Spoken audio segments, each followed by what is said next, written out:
আসসালামু আলাইকুম সবাইকে। আমরা আজকে এসএসসির ফিজিক্সের গতিবিদ্যা নিয়ে আলোচনা করব। তো এই চ্যাপ্টারটি শুরু করার আগে আমাদেরকে বেশ কয়েকটা জিনিস মাথায় রাখতে হবে। সেগুলো হলো এস ইউ ভি এ টি। আমাকে জানতে হবে এস দিয়ে কী বোঝায়, ইউ দিয়ে কী বোঝায়, ভি দিয়ে কী বোঝায়, এ দিয়ে কী বোঝায়, আর টি দিয়ে কী বোঝায়। আমরা যদি এস নিয়ে ভাবি, এটি আসলে বুঝাইতেছে আমাদের সরণ।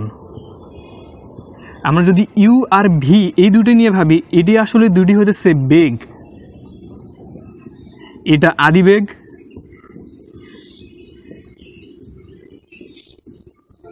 আর এটা হইতেছে আমাদের শেষ বেগ।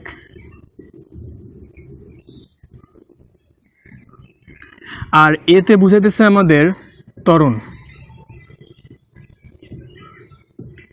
আর টি দিয়ে বুঝাইতেছে আমাদের সময়। এই প্রত্যেকটা জিনিস নিয়ে আমরা এখন বিস্তারিত আলোচনায় যাব। তো শুরুতে যদি আমি আগে সরণের কথা চিন্তা করি, সরণের সাথে আরেকটি যে টার্ম আমাদেরকে জানতে হবে তা হইতেছে দূরত্ব।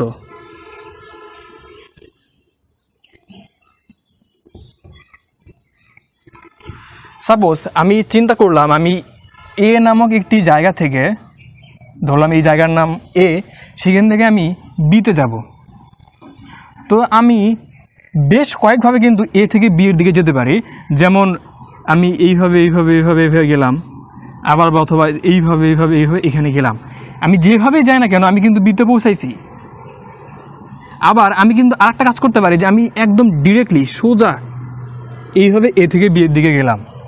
এখানে আমার পথ কিন্তু তিনটা ছিল, কিন্তু একটা জিনিস লক্ষ্য করবা যে এ থেকে বি যখন আমি এইভাবে গেছি একদম ডিরেক্টলি, এটা কিন্তু আমার সর্বনিম্ন যে পথ সেইটা।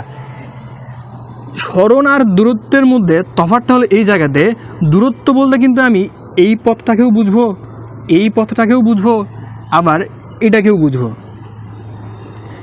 কিন্তু যদি বলা হয় সরণ, সরণ বলতে আমরা বুঝবো যে একেবারে সর্বনিম্ন যে দূরত্ব, এইখানে এই তিনটা দূরত্বের মধ্যে সর্বনিম্ন যে দূরত্ব সেটা কোনটা, এই যে ডিরেক্টলি যেটা আমি আঁকাইছি সেইটা, এটা হইতেছে আমাদের সরণ।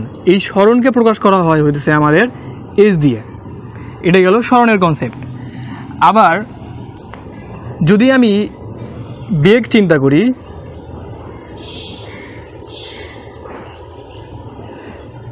বেগ বলতে আমাদের কি বোঝানো হয়?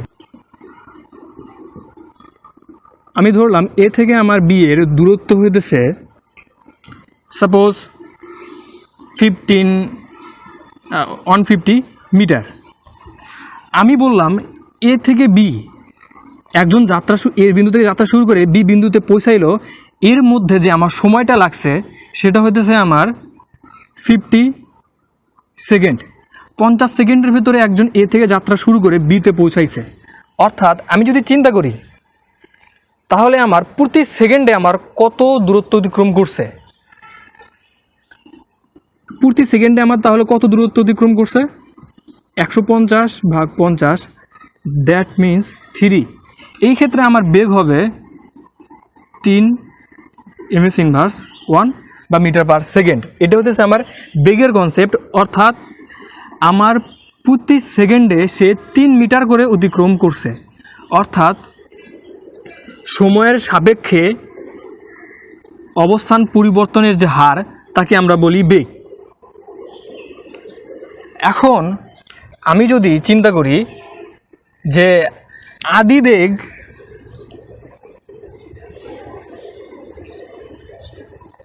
আর শেষ বেগ, এই দুটি কথার মধ্যে পার্থক্যটা কি? সাপোজ আমি চিন্তা করলাম যখন আমার, আচ্ছা এই 3 ms ইনভার্স 1 এই জিনিসগুলো কীভাবে আসলো এগুলো আমরা একটু পরে আলোচনা করব, বিশেষ করে এই এককগুলো। আদিবেগ এবং শেষ বেগ এই ধারণার কথা চিন্তা করি। সাপোজ আমি মোটরসাইকেল চালাইতেছি, আমি শুরুতে আমার বেগ ছিল সাপোজ 4 ms ইনভার্স 1। আমার রাস্তা খারাপ, আমি একটু কম দিয়ে সাপোজ চালু করলাম, এত কম যাবে না, সাপোজ বললাম হইতেছে কত 34 ms ইনভার্স 1।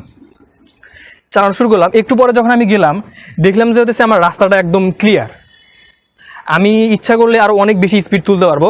সাপোজ আমি যখন এই পয়েন্টে আসি তখন আমি দেখলাম যে আমি তুলতে পারতেছি 60 ms ইনভার্স 1 এবং দেখলাম এখানে আবার রাস্তা খারাপ আমি এই জায়গাতে আমার বেগ হইতেছে সাপোজ 40 ms ইনভার্স 1।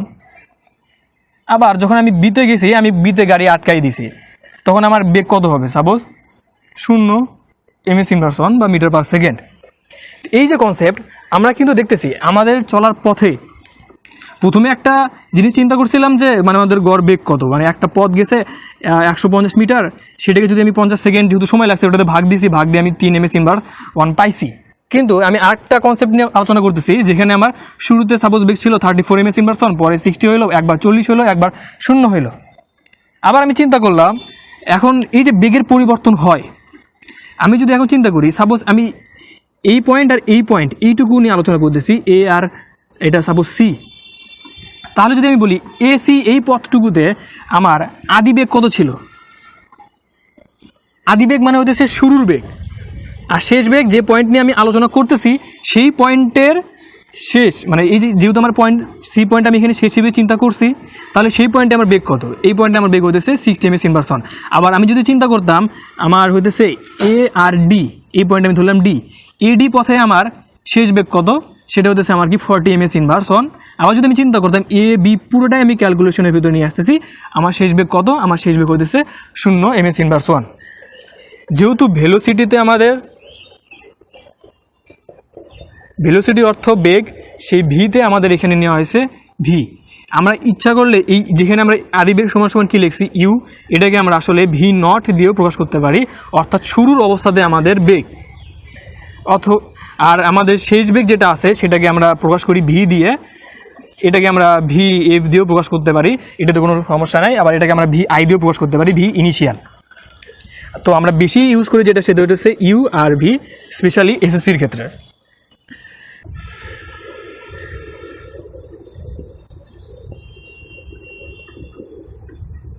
অ্যাক্সিলারেশন এটার বাংলা হইল আমাদের ত্বরণ। এইখান থেকে আমরা যেটাকে রিপ্রেজেন্ট করি সেটা হচ্ছে এ। এখন ত্বরণের যে সংজ্ঞা সেটা হলো এইরকম যে সময়ের সাপেক্ষে বেগ পরিবর্তনের হার। কনসেপ্টটা কিছুটা এইরকম, সাপোজ আবার আমি এ ধরলাম, আরেকটা পয়েন্ট আমি ধরলাম বি, এটা আমার যাত্রা পথ, সর্বনিম্ন যে দূরত্ব সেটা আমি কনসিডার করলাম। এখন আমার সাপোজ আমি আবার মোটর সাইকেলে উঠলাম, আমার শুরুতে জাস্ট কল্পনা করলাম যে আমার বেগ হইতেছে 4 ms ইনভার্স 1। আবার আমার কিছু ধরলাম আমি এইখান থেকে, এটা আমার ধরলাম সি, এটা ডি, এটা আমার ই, এ থেকে সি পর্যন্ত যাতে আমার লাগছে 1 সেকেন্ড, সাপোজ সি থেকে ডিতে যেতে লাগছে আমার 1 সেকেন্ড, ডি থেকে ইতে যেতে লাগছে আমার 1 সেকেন্ড, ই থেকে বিতে যেতে লাগছে আমার 1 সেকেন্ড। এখন যেহেতু আমি বললাম যে এ থেকে সিতে আমার যেতে লাগছে 1 সেকেন্ড, আমি এইখানে ধরলাম যে আমার সিতে যখন আমার গেছে, আমি অবশ্যই কি মোটরসাইকেল যখন চালাইতেছি আমি একটু পর পর স্পিডটা বাড়ানোর চেষ্টা করব, সেক্ষেত্রে আমি দেখলাম সিতে আমার বেগ হয়েছে 6 ms ইনভার্স 1। আবার আমি দেখলাম যে যখন আমার পয়েন্ট ডিতে আমি গেছি তখন আমার বেগ হইতেছে 8 ms ইনভার্স 1। আবার যখন আমি ডি থেকে ইতে গেলাম 1 সেকেন্ড বিরতিতে তখন আমার বেগ হয়েছে 10 ms ইনভার্স 1। আর যখন আমি ই থেকে বিতে গেলাম তখন আমার বেগ হইতেছে 12 ms ইনভার্স 1। অর্থাৎ কি আমার বেগ কিন্তু একটা নির্দিষ্টভাবে নির্দিষ্ট প্রপোর্শনে বা নির্দিষ্ট একটা মানেতে বাড়তেছে। আমি যদি এখন চিন্তা করি এই যে বেগগুলো যে পরিবর্তন হয়েছে, মেন কথা কি পরিবর্তন হয়েছে না? তো আমি যদি চিন্তা করি আমার যে পরিবর্তনটা হয়েছে এটা প্রতি সেকেন্ডে কতটুকু পরিবর্তন হয়েছে। আমি যদি চিন্তা করি এ থেকে বি, আমার এইখানে চিন্তা করো কিছুক্ষণ আগে আমি কি বললাম আমার আদিবেগ কত হবে, আমি কনসিডার করছি এ থেকে বি পথ, এ বি টোটাল আমার আদিবেগ ছিল হয়তো কত 4 ms ইনভার্স 1। আর আমার শেষ বেগ কত? আমার শেষ বেগ হইতেছে 12 ms ইনভার্স 1। আর এ থেকে বিতে যাইতে আমার মোট কতটুকু সময় লাগছে? আমার মোট সময় লাগছে 1 2 3 4 second, t is equal to 4 second. এখন আমি যদি চিন্তা করি, আমি যে সংখ্যাটা আগে বলছি যে সময়ের সাপেক্ষে বেগ পরিবর্তনের হার, এটা হতেছে আমাদের ত্বরণ। প্রতি সেকেন্ডে আমাদের বেগ কতটুকু পরিবর্তন হইতেছে। এখন সেই হিসেবে চিন্তা করলে আমাদের বেগের কত পরিবর্তন হয়েছে সেটা কি হবে, আসলে ভি মাইনাস ইউ হবে না। এটা গেল আমার বেগের পরিবর্তন সময়ের সাপেক্ষে, অর্থাৎ ভাগ টি, এটা হতেছে কি আমাদের ত্বরণ। এখন আমি যদি এখানে সব ভ্যালুগুলো বসাই দিই, কত থাকতেছে আমার 12 মাইনাস 4 এমএস ইনভার্স 1, আপাতত একক নিয়ে কোনো চিন্তা করার দরকার নাই, ভাগ 4।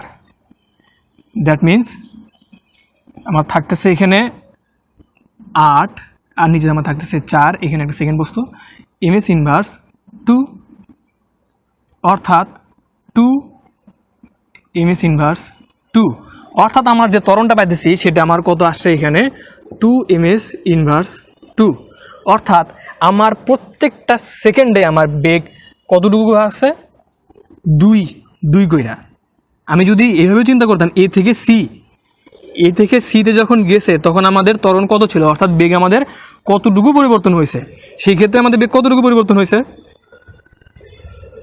6 মাইনাস 4 ভাগ 1, দ্যাট মিন্স 2 এমএস ইনভার্স 1, অর্থাৎ প্রত্যেক 1 সেকেন্ডে আমাদের কতটুকু বেগের পরিবর্তন হয়েছে। আমি যদি এই সেম ভিজুয়ালাইজেশনটাই এ থেকে আমার সিতে যেতে লাগছে 2 সেকেন্ড, সি থেকে ডিতে যেতে লাগছে আমার 2 সেকেন্ড, ডি থেকে ইতে যেতে লাগছে আমার 2 সেকেন্ড, আর এখানেও লাগছে আমার 2 সেকেন্ড। আমার প্রথমে আমি চিন্তা করি এ থেকে বি। এখন আমি যদি এই কনসেপ্টে যাই তাহলে আমার ত্বরণ কত হবে ভি মাইনাস ইউ ভাগ টি, দ্যাট মিন্স 12 মাইনাস 4 ভাগ 2 4 6 8, দ্যাট মিন্স 8 ভাগ 8, আর আমি যদি এখানে একক বসাই দিতাম তাহলে আমি পেতাম 1 এমএস ইনভার্স 2। আবার যদি আমি চিন্তা করি, আমি সাপোজ এবার চিন্তা করতেছি এ থেকে ই পর্যন্ত আমি ক্যালকুলেশন করি, সেই ক্ষেত্রে আমার ত্বরণ কত আসে, এ থেকে ই পথ যদি আমি নেই, এখানে আমার আসতেছে আদি বেগ কত আমাদের 10, আমার শুরু বেগ কত 4 এমএস ইনভার্স 1 লিখলাম, আর নিচে আমাদের কত থাকতেছে 2 2 4 আর 6। এই ক্ষেত্রেও যদি আমি ক্যালকুলেশন করি আমার 6 ভাগ 6 এমএস ইনভার্স 2, এখানে একটা সেকেন্ড বসবে, দ্যাট মিন্স 1 এমএস ইনভার্স 2।